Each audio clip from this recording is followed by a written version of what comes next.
जय हिंद। मैं सौरभ आप सभी का एक बार फिर से अपने एडू 730 यूट्यूब चैनल पर एक नए सब्जेक्ट के साथ हिस्ट्री की तरफ स्विच करते हैं।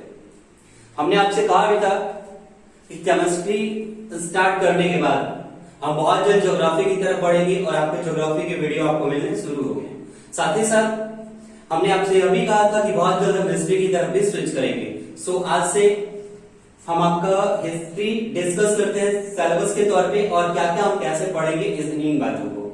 साथ ही साथ अगले क्लास से हिस्ट्री हम कंटिन्यू कर लेंगे। तो सबसे पहले हमें ये जानना होगा कि हम हिस्ट्री में क्या क्या पढ़ेंगे और कैसे कैसे सीरीज होगा उसका।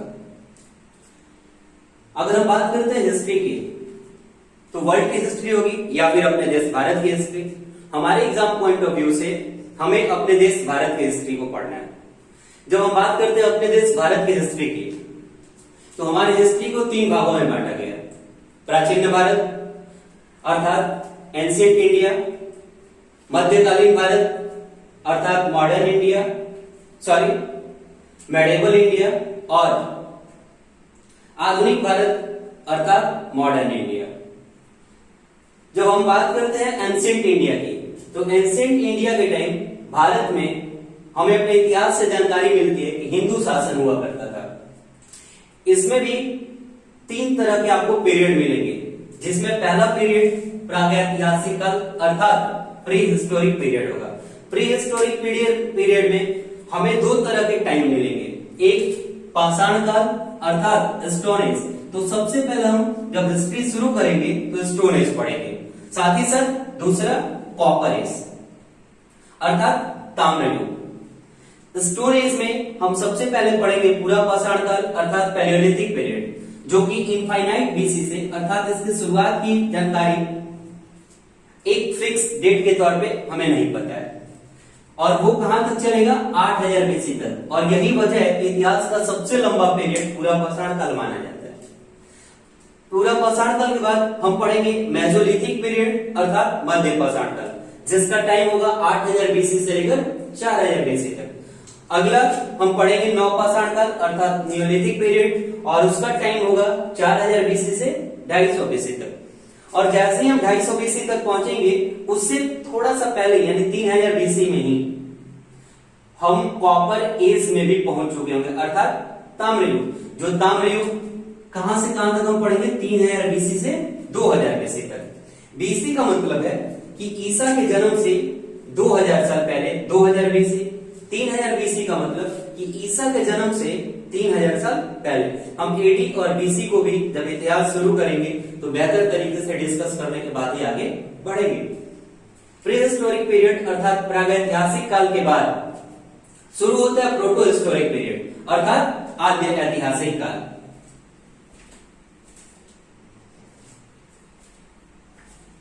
प्रोटो हिस्टोरिक पीरियड आद्य ऐतिहासिक काल, जहां हम देखेंगे सबसे पहले इंडस वैली सिविलाइजेशन, जो शुरू होगा कहां से 2500 बीसी से, यानी ईसा मसीह के जन्म से 2500 साल पहले, जिसको हम कहां तक पढ़ेंगे 1750 बीसी तक।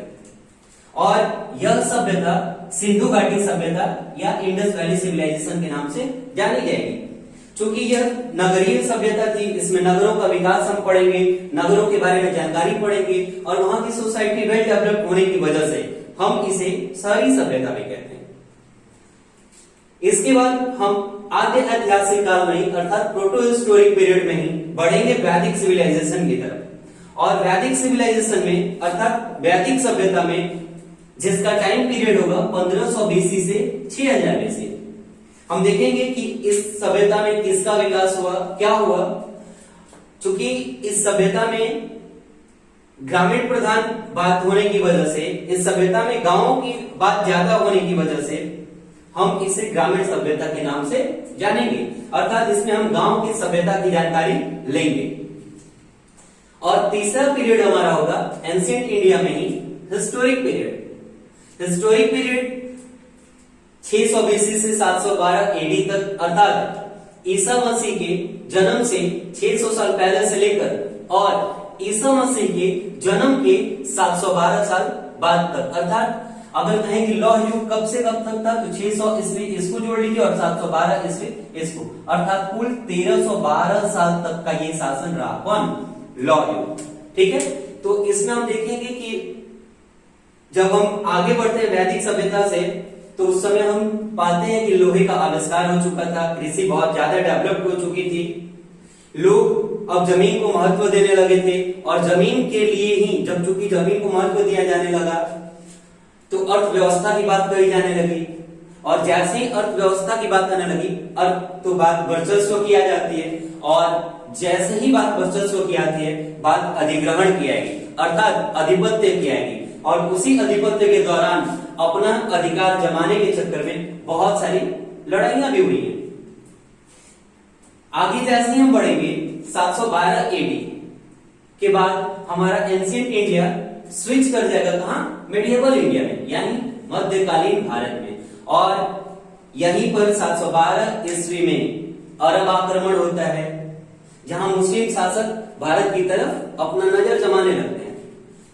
और अरब आक्रमण में कौन सबसे पहला अरब आक्रमणकारी था, ये आप हमें कमेंट में बताएंगे। उसके बाद तुर्क आक्रमण होता है। साथ ही साथ आप हमें ये भी बताएंगे, जब हम यहां पढ़ रहे हैं कि एंशिएंट इंडिया हिंदू रूल था, अर्थात हिंदू शासक था, तो सबसे अंतिम हिंदू शासक एंशिएंट इंडिया में कौन था?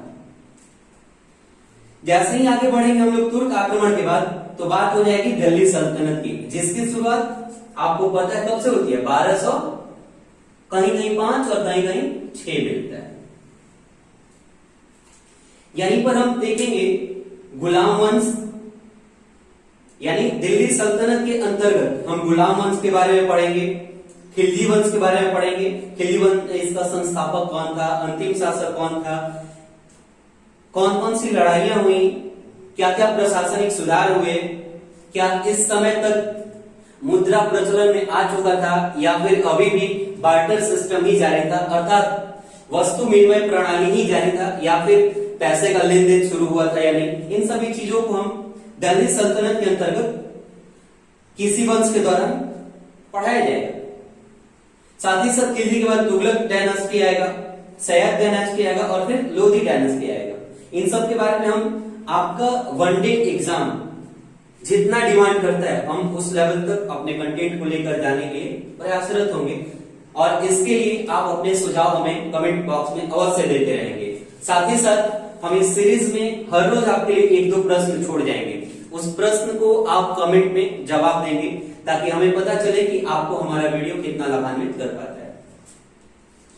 जैसे ही दिल्ली सल्तनत में लोधी डायनेस्टी का अंत कर ले, लोधी डायनेस्टी का इब्राहिम लोधी सबसे आखिरी शासक, या फिर ये कहें कि दिल्ली सल्तनत का सबसे आखिरी शासक इब्राहिम लोधी को हरा करके और भारत में एक नया वंश फिर से आता है, और वो है मुगल डायनेस्टी, जो कि बाबर के द्वारा शुरू किया जाता है। और यहाँ पे हम बाबर के बारे में विस्तृत पढ़ेंगे। बाबर का लड़का हुमायूं के बारे में, और हुमायूं का लड़का हुआ अकबर का लड़का जहांगीर का लड़का शाहजहां, और शाहजहां के बाद औरंगजेब का शासन 1707 ईस्वी तक। और ऐसा माना जाता है कि औरंगजेब की मृत्यु के बाद मुगलों का शासन धीरे धीरे भारत में कमजोर पड़ने लगा, और तब तक अकबर के समय में ही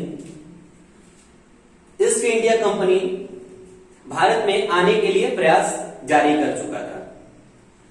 जहांगीर के समय में ईस्ट इंडिया कंपनी भारत में अब कहीं कहीं अपनी कंपनियां लगा चुका था, और पोर्टुगीज भारत में आ रहे थे, ब्रिटिश के पोर्टुगीज आ रहे थे, डच आ रहे थे, डेनिश आ रहे थे, फ्रांसिस आ रहे थे।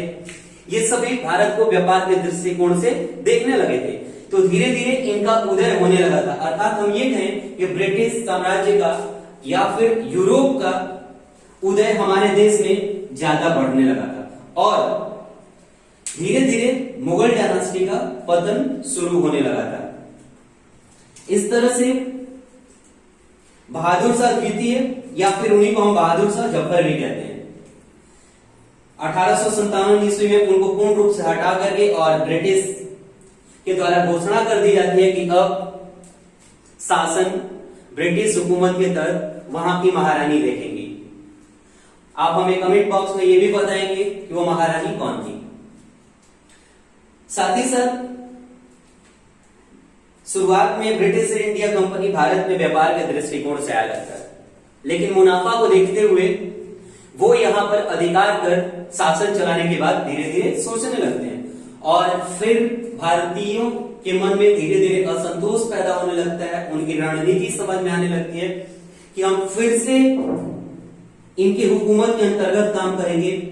ये अलग अलग तरह के लगान और अपनी मनमानी चालू करने लगते हैं। यही वजह होता है कि भारत में एक और नया शुरुआत होता है भारतीय राष्ट्रीय आंदोलन का, और साथ ही साथ गांधी युग का। तो हम सभी इन चीजों को बहुत बेहतर तरीके से सिर्फ और सिर्फ ये एक ब्लूप्रिंट था कि हम कहां से कैसे शुरू करेंगे और धीरे धीरे किस तरीके से बढ़ते जाएंगे।